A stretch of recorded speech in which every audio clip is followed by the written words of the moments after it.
Remember, motivation is great to have, but you need discipline to get to your end goal.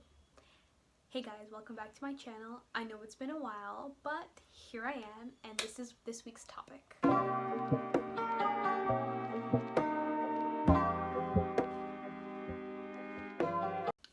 Now, I'll be listing 5 ways that I keep myself motivated through this.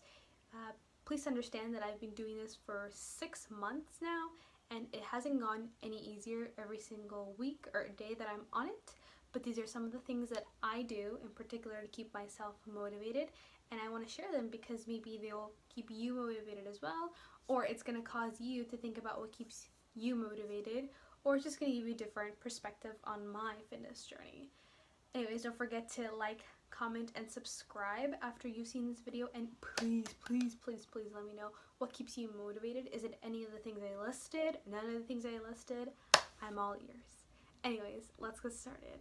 Number 1, remember why you started in the first place. Now, this seems really odd, but sometimes you want to compare yourself when you started out to now, and there are sometimes you're going to notice so many differences, whether it's emotionally, physically, or mentally, and that's really good because sometimes you realize that you are in a much better state even if you haven't lost that much weight or lost that much in measurements.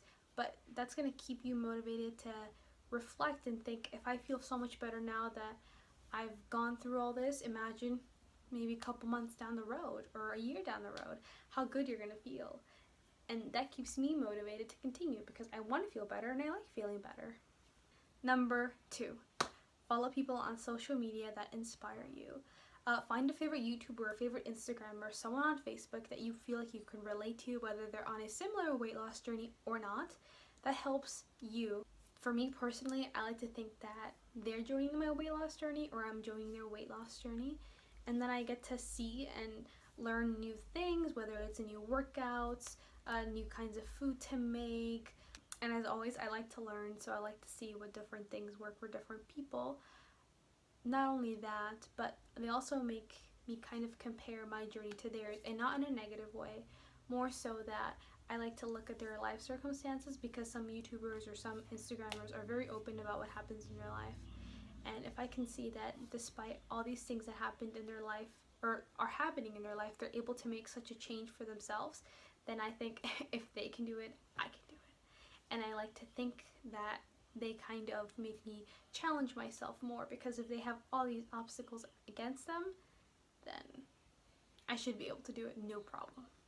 Number 3, take progress photos and or measure yourself. Now, this is very important. I do this every single day when I go to the gym because I like to see the changes. Now, I'm not going to see daily changes. I mean, if I were to go super ham in the gym, but I don't think that I do, then I'll be able to see changes. But in this case, I like to see it, the daily progress, because after a couple months, you get to see actual change. And because you're not used to seeing yourself in photos like that, and because you're so used to your own body, sometimes you don't feel it or you don't see the changes. But over time, oof, so different. Look, let me show you my before and my during. They look pretty different, right? Right, I would assume so. I mean, I have lost a lot of weight, so you should be able to see some difference there. But I like to do that because then I feel like I'm actually doing something for myself, even when I don't notice it or I don't feel it. And the measuring yourself is very important too, because there are days when you won't lose weight, but you'll lose measurements in your body. It's very weird. I don't know why it is. I should look this up later. But you get to see that sometimes your arm shrinks or your waist, you lose measurements in your body, but you don't lose weight. And sometimes the scale doesn't tell the whole story. So that's really good, because that makes you feel like whatever workout you're doing, whether it's specialized for a specific part of your body, like you're actually doing it well. And that's really good to keep you motivated, because you want to see progress no matter what you do. Number 4, celebrate the little things in life. Now, whatever works for you, works for you. Sometimes I like sharing my progress on social. I don't do it often on my personal accounts, whether that's on Facebook or Instagram, every once in a while. And that's just because that's how I am. But if you're someone that likes sharing things on social media, why not share it? You lost 2 pounds a week. Share it. You lost 1 pound. Share it. You can now fit into a smaller dress size than before. Share it. celebrate it. Those 2 pounds, celebrate them. Go to the gym, do a workout because of that. Feel obligated to be happy with yourself with that little small progress, no matter how insignificant it might be. Because honestly, it's not every day someone can say, hey, I lost 2 pounds, or I lost one, or I lost half of one. So celebrate however you want to. Now, this doesn't mean go binging, doesn't mean go get a full, cheat meals or a cheat day or anything like that, because that's going to set you back a lot more than you realize than it will. And the whole point is not to go back to the person you were. The whole point is to start becoming the person you want to be. So don't do any cheat meals. Don't do anything like that. If anything, just get like one cheat snack. Don't make it big either. Like, for example, if you want hot Cheetos, get half of a small bag or something. Don't go crazy. Don't go insane. Just enjoy a little bit of the good stuff in life. Number 5. This is my personal favorite. Not really, but it sort of is. Going shopping. Now, before my weight loss journey, I hated going shopping. Recently, I went to the mall and I realized Forever 21 was having a sale, and I needed gym clothing because that's genuinely what I now wear all the time because I go to the gym daily or as much as possible. And I was able to fit in pants smaller than previously. I always wear a large, and now I'm wearing an M. That's also for bras, and that's also for t-shirts.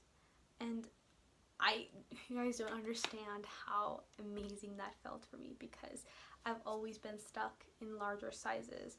And in particular, I used to be a 1X from Forever 21, and now I'm not. Those are the 5 things that keep me motivated on my fitness journey. But remember, in the beginning of the video, I said you need motivation to start, but discipline to continue. Now, with that being said, there are days when I'm not feeling it at all.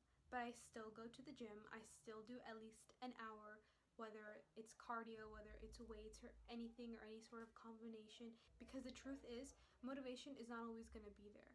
So instead, you need to create yourself.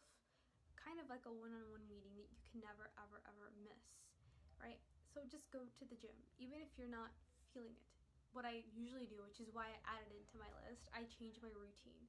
This always helps me feel much more better about myself because I'm always doing something different. I keep it much more interesting and I keep it much more engaging for myself. That way I'm still working out even though I'm not doing what I usually do, but I'm still getting my exercise in.